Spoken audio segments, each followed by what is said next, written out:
I knew something was wrong the moment I heard the front door open without a knock. The sound was soft, but it sliced through the house like a warning. Footsteps. Confident. Familiar. Wrong. I stayed still at the top of the stairs, hand on the railing, breath quiet.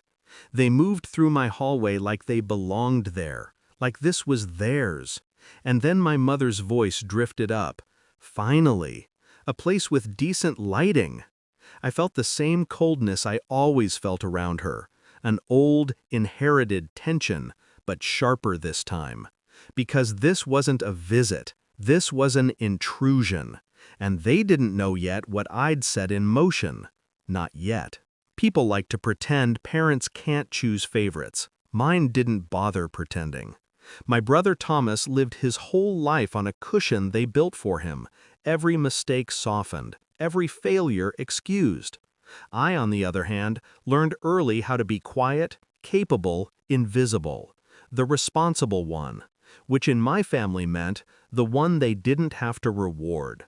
I never resented the small things, not the birthday parties he got that I didn't, not the car they bought him at 16, not even the silence they offered whenever he bragged about successes my work had actually made possible.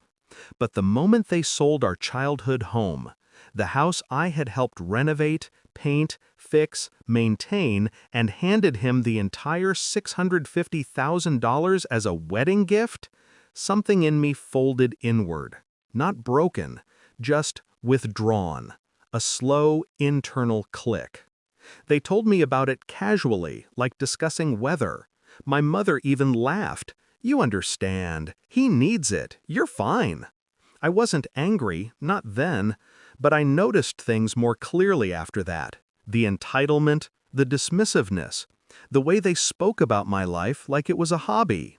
And months later, when I bought my own home, they didn't congratulate me.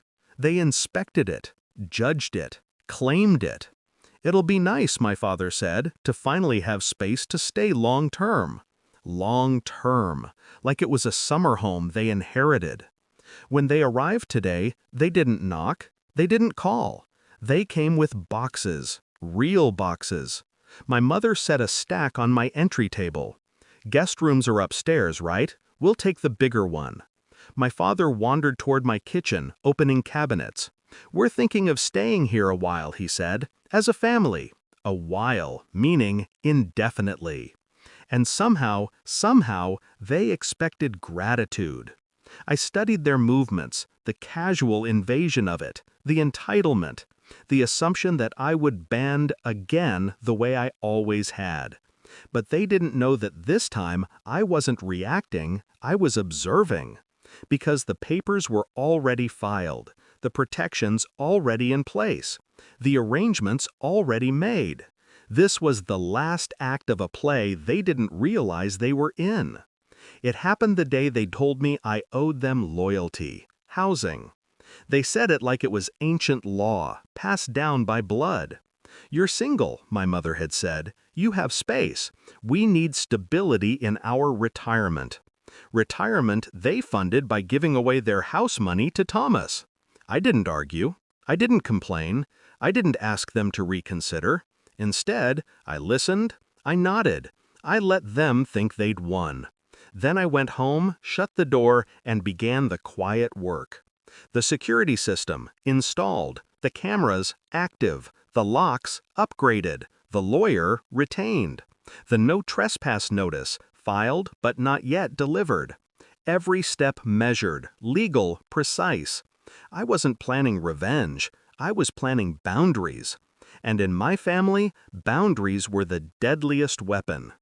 Now, standing at the top of the stairs, I watched my mother brush dust off a table she didn't own. I stepped forward.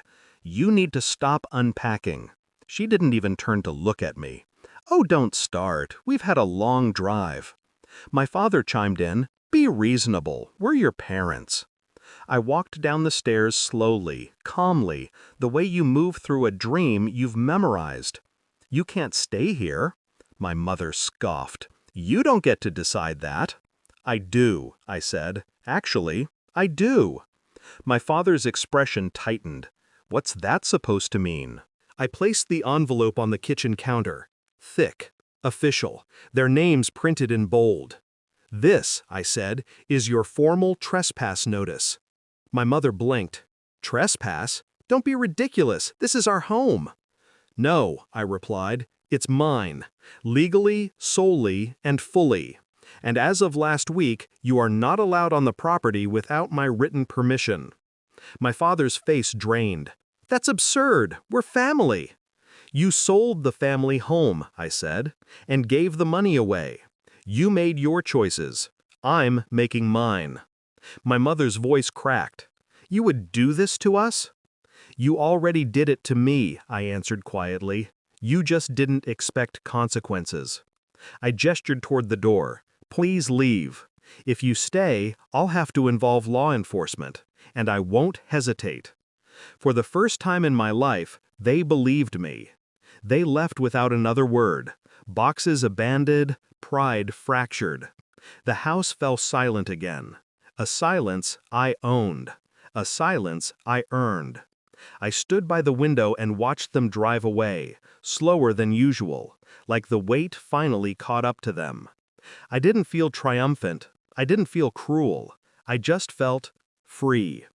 Some people imagine revenge as fire, explosion, chaos. Mine was quiet, administrative, a line drawn with ink instead of blood. But it worked. It restored something inside me that I thought I'd lost: my authority, my self-worth, my home. When the last of the dust settled, I exhaled and whispered to the empty room, "They taught me to endure. I taught myself to end it." And for the first time, the lesson felt complete.